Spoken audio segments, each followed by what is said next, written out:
The last couple of weeks, we've been talking about this idea of open house. And, as we start back to school, we have all these open houses. We have curriculum night. We got all these different things that take place, and we go and we show up and we try to find our place in the school. We try to find our schedule. We try to walk our schedule, make sure we know where we're going, what we're doing, all the different things. We've got all the school supplies all set up. And so we try to find our place, and we try to make sure that we've got people that, there are other people that we know. And so last week we talked about groups and finding people that we know and finding people who can walk this life with us. And if you haven't signed up for a group yet, do that. We want everybody to be in a group, everybody to have people who are walking this life with them and learning more about who Jesus is together.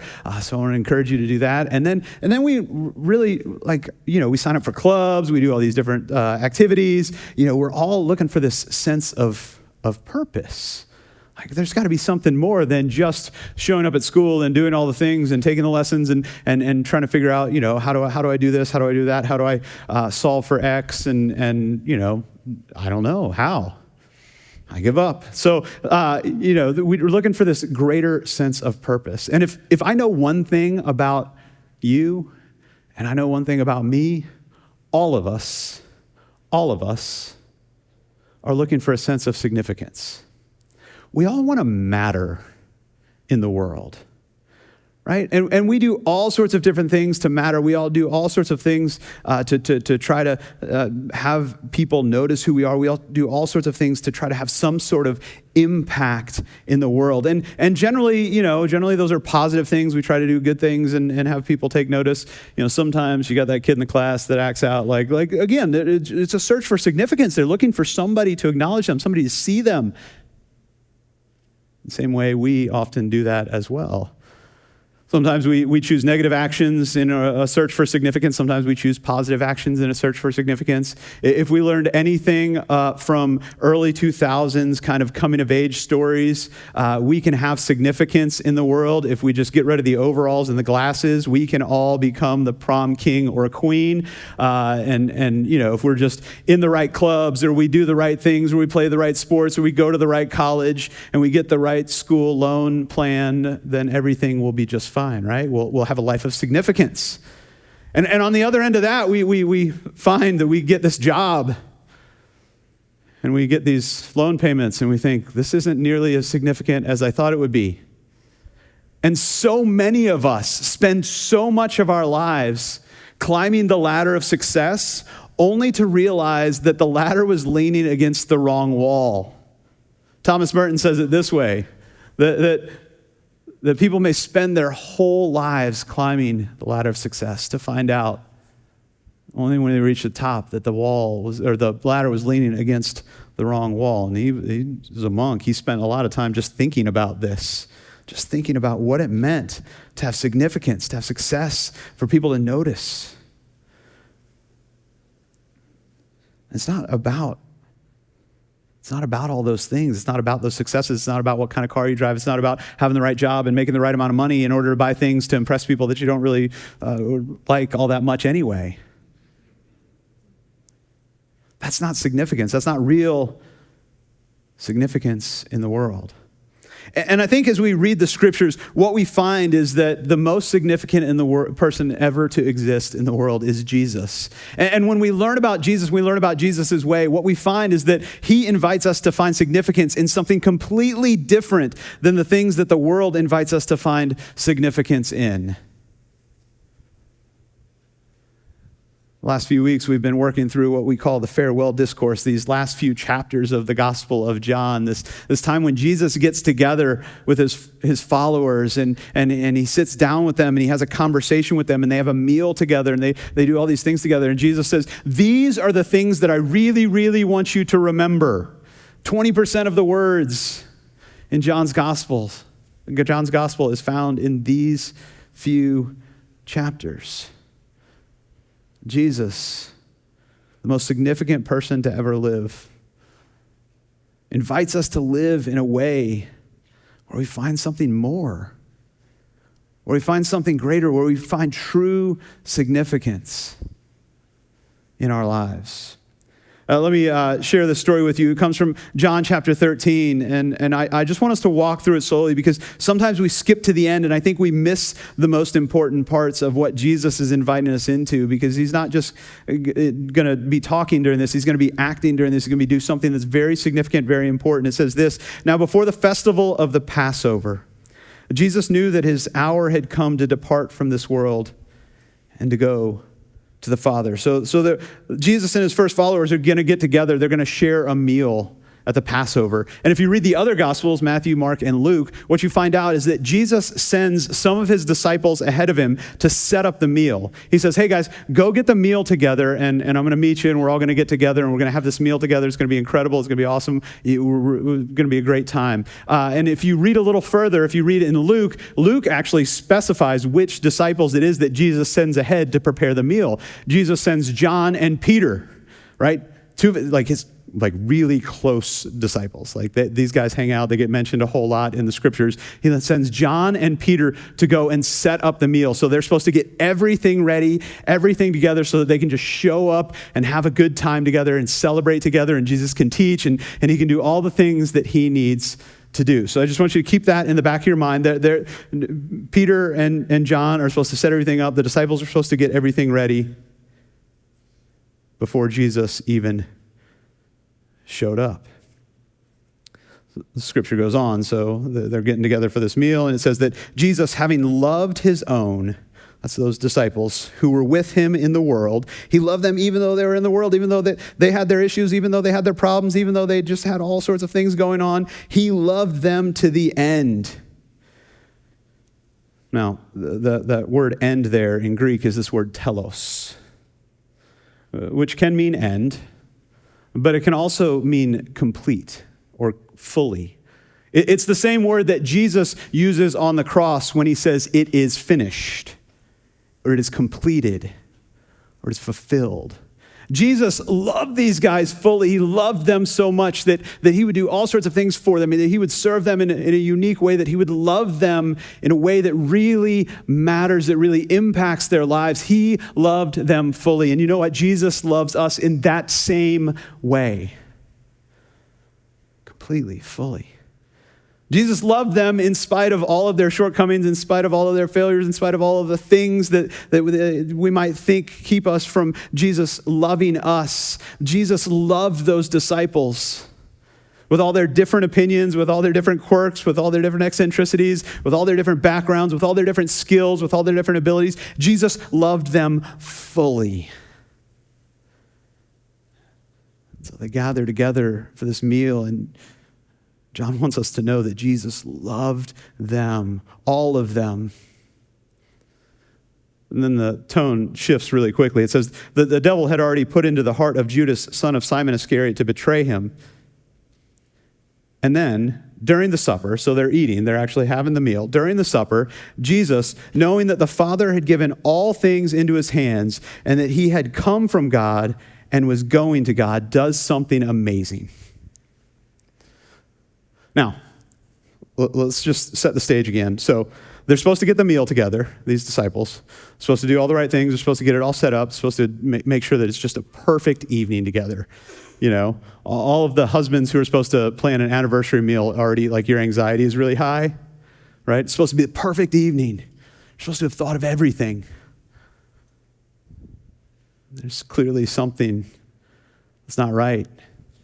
And then John wants to remind us that who's sitting around the table. You got Judas, who's going to betray Jesus. You've got Peter, who's going to deny Jesus. You've got the other disciples who are going to desert Jesus. These are the people that Jesus is having a meal with. And Jesus already knows all this. And Jesus knows this is the reality. And even more, we find out that Jesus has this sense that all authority is given to him in this moment, that he's got all of it, that the most significant anybody has ever been ever in the world is Jesus right here in this moment. And so these guys that are sitting in front of him, who he's loved fully, who he knows all of these shortcomings about, who he knows are going to betray him and deny him and desert him, in that moment, if I had all significance and I had all wisdom and I knew I was going to God, I would probably not do what Jesus does. I would probably give them a piece of my mind. I would probably tell them all the things like, hey, you did this. What's your problem? Hey, you didn't do this. What's your problem? Hey, come on, like, guys, get it together. Like, I would go into straight lecture mode. I would give them a piece of my mind. But in this moment of significance, when Jesus was the most significant person ever, Jesus does something to show what true significance looks like. He got up from the table. He took off his outer robe. He tied a towel around himself, poured water into a basin, and began to wash the disciples' feet. He begins to wash the disciples' feet. The people who would betray him, the people who would deny him, the people who would desert him, he began to serve them. So just like kind of to set this up so we get the picture of this, right? Peter and John are supposed to set up the whole meal. They're supposed to set the whole thing up. The disciples are supposed to get everything together. And so they should have gotten somebody to wash the disciples' feet. They should have gotten somebody to wash their feet as they came into the room, because here's the deal in that culture is everybody walked everywhere, right? You're walking everywhere, and so your feet get really dirty. You know, they got the Jesus sandals on, they look like Tevas, and they got that like Teva tan, and they're walking around and they're getting all sorts of dirt and grime, and the same roads that they walked on are the same roads that all the animals use, so it's not just dirt and grime. And so they sit down to have this meal, and they don't sit in chairs like we would sit in around a table. They recline at the table. And so there's nothing that ruins a good hummus like somebody's stanky foot right next to it, you know? And so when they would come in to have a meal, there would be a servant there that would wash people's feet as they came into the meal, so that as they reclined, you didn't have this stanky foot right next to whatever it was that you're eating. Oops. Peter and John overlooked something. Right? And so Jesus looks around and he sees this thing that's not taken place, and he sees everybody like sitting down and taking their places and trying to jockey for the right position at the table and to sit down and to start the meal. It's like that awkward moment where you know you're supposed to pray, but somebody's already eating. And Jesus realizes nobody's doing anything about this. So he goes over and he gets the basin and he picks it up. And I imagine all the disciples are like, oh no, don't pick me. Right? The disciples are thinking that Jesus is going over there to get the basin and to hand it to somebody to say, hey, wash everybody's feet. You know, like, who's Jesus going to pick? Is it going to be Peter and John because they forgot to get the guy? Or is it going to be Thaddeus? Because, I mean, honestly, what else does Thaddeus do? Just don't read about him in the scriptures. So you're like, well, give it to Thaddeus. Let Thaddeus do it. Thaddeus will eat anything. So the disciples are all worried. They're like, oh no, you know, like, we don't want to do this. And if you read the other gospel accounts of this, what you find out is that before they had the meal, some of the disciples were arguing about who was the greatest of the disciples. And so I got to imagine, like, the people who are arguing about who is the greatest, when they look at Jesus picking up the basin, they're like, not me, not me, not me. But Jesus doesn't hand it off. Jesus takes off his outer robe and he wraps a towel and he begins to wash their feet. See, what Jesus does is what all of us need to do in the world. Jesus sees a need and he meets a need. Jesus takes the place of a servant and serves those who should be serving one another. He just sees a need and meets a need. Right? If you want to live a life of significance, that's the story. You see a need, you meet a need. And whether it gets publicity or gets in the newspaper or gets put on Facebook, or whether you take that perfect selfie with those kids that you're helping in a faraway country and you post it up. Like, none of that matters because you're meeting a need. And for that person in their life, you have permanent significance.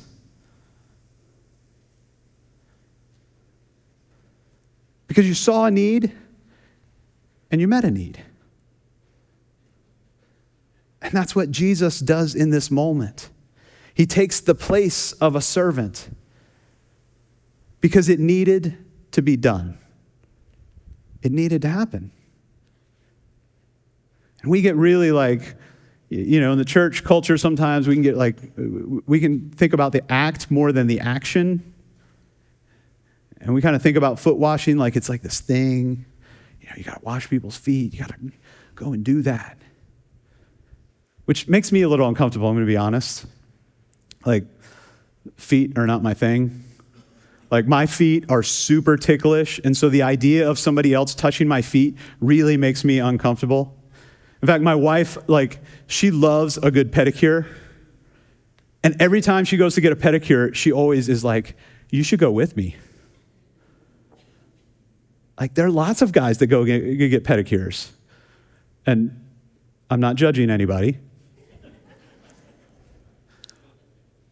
But like the thought of someone else touching my feet that many times for that long, like I'm so scared my ticklish feet, they would touch my feet and I would get tickled and I would kick them in the face, right?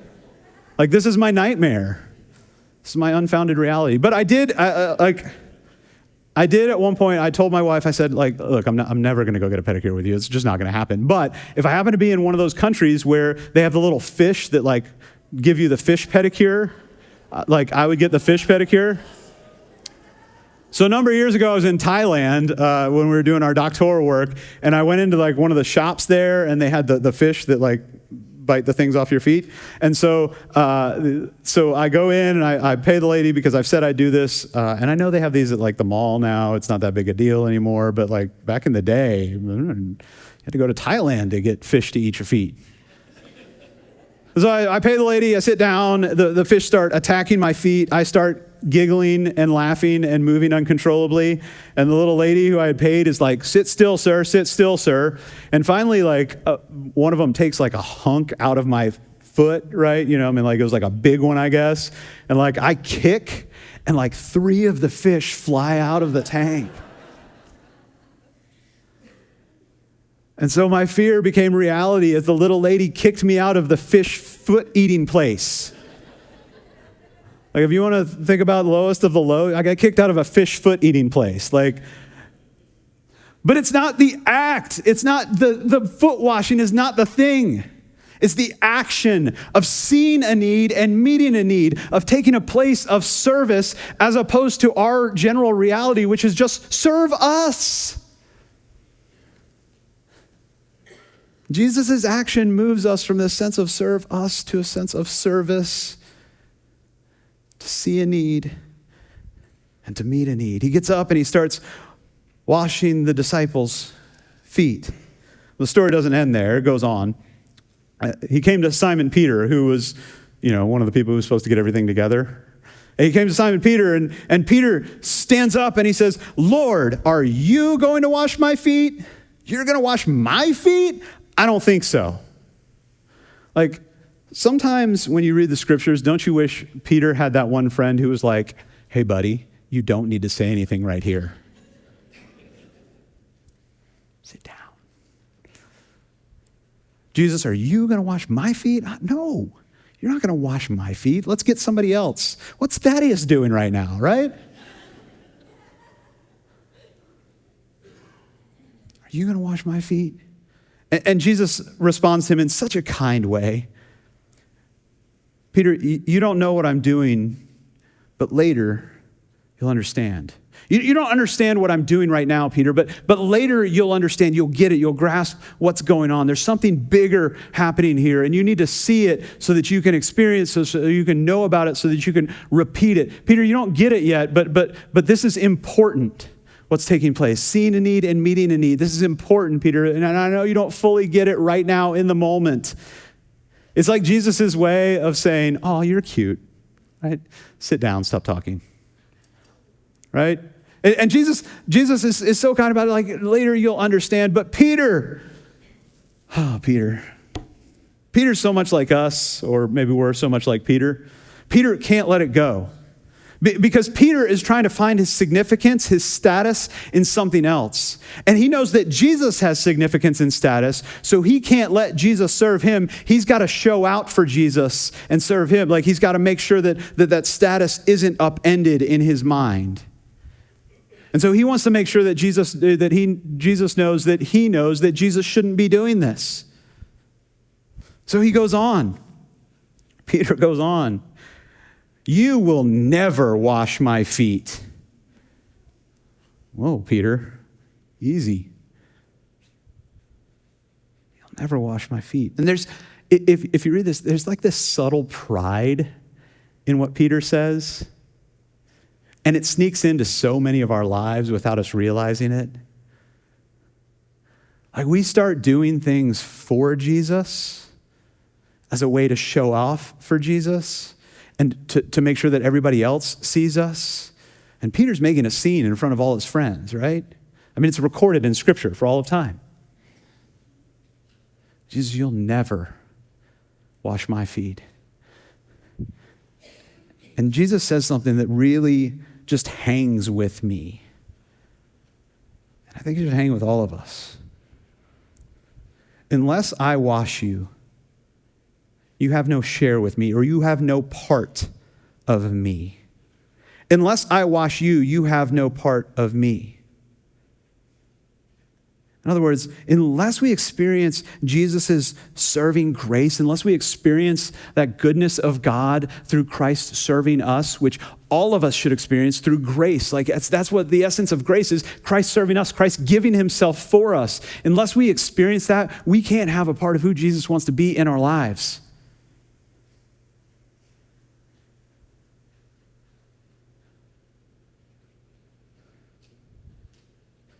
See, this isn't about dirt anymore. This isn't about just nasty feet. This is about surrender and acceptance of a grace, a gift that we don't deserve, a washing that none of us can earn. But we try so hard. We try so hard, don't we? I mean, Peter keeps going. He just keeps talking. He can't help himself.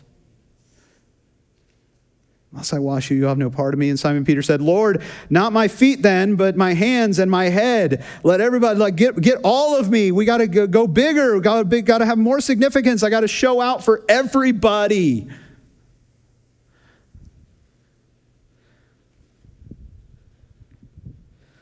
And Jesus said to him, one who is bathed does not need to wash except for the feet, because your feet are nasty. But they're entirely clean. And you are clean, though not all of you, because somebody brought their teenage son with them. I'm just kidding. For he knew who was to betray him. For this reason, he says, not all of you are clean. And after he had washed their feet, he put on his robe and he returned to his seat. And he said to them, do you know what I have done for you? Do you know what I have done for you? This is a picture of what God's grace looks like in our lives. This is a picture of what God does for us in sending Jesus to us to give his life as a ransom for us. This is a sense of sacrificial service that should remind us again and again that we are invited to experience grace in a unique way. Do you know what I have done for you? You call me teacher and Lord, and you're right, for that's what I am. So if I, your Lord and teacher, have washed your feet, you also ought to wash one another's feet. Again, don't set this up as like the thing. This is proverbially. You ought to serve each other in the way that you've been served. For I have set you an example that you also should do as I have done to you.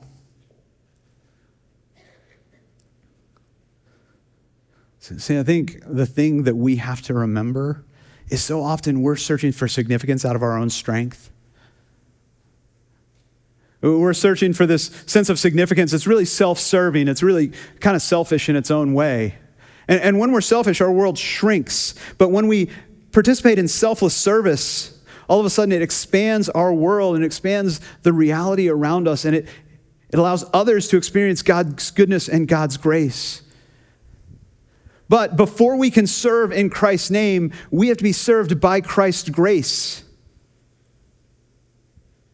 It becomes a question of whether we're doing for Jesus or from Jesus. So many of us do things for Jesus, like I'm trying to earn something from Jesus. And Jesus goes, look, I already washed your feet. I already served you. I already gave my life for you. You've experienced grace. You've experienced goodness. You've experienced forgiveness. And it's out of those things that we go and serve. We don't serve for them. We serve from them. And so often I encounter people of faith who are trying to earn something from Jesus instead of living out the abundance of service that Jesus gives us. So we've got to move to from Jesus as opposed to for Jesus. Because we can't earn grace.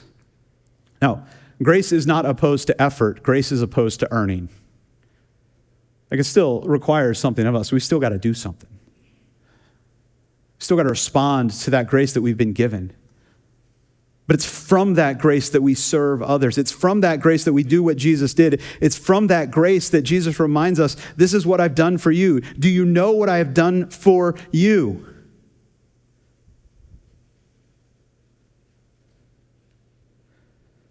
Most of us, when we first experience that, don't realize, we don't fully understand. But later we do understand that we serve out of this abundance of grace. And I try to remember time and time again what Jesus has done for me, so that from that I'll do for others.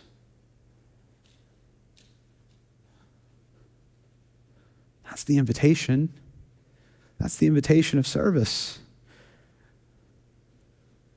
Jesus does for me, so I will do from him for others. And it changes the whole dynamic. It's not about us getting attention. It's about actually taking the attention off of me and seeing a need and meeting a need. Henry Nouwen talks about it in this way. He says this, that you cannot give what you have not received.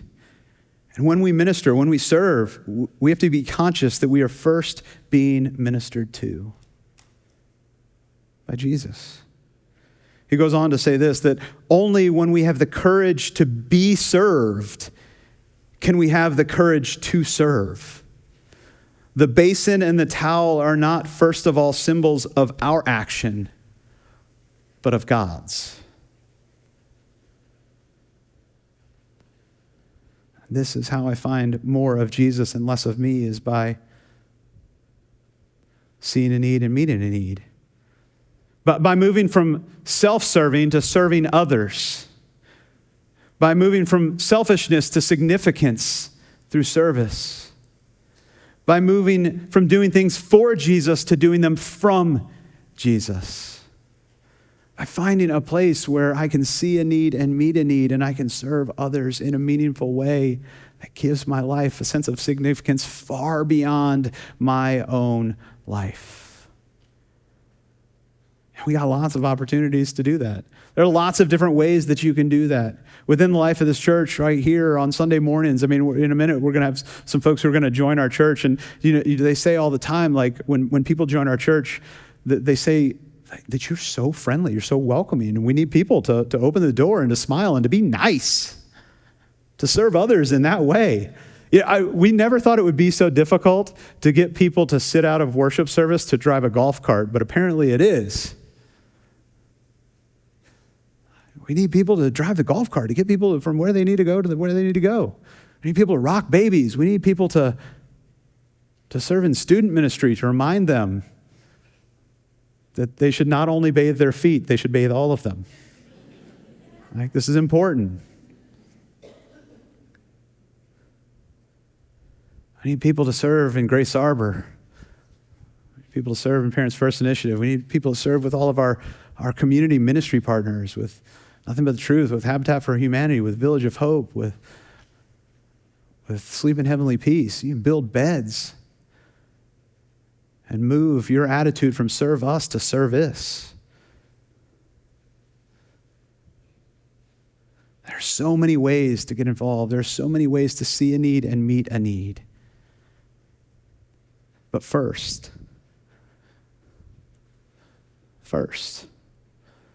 we have to remember that we have been served by the most significant person ever to live.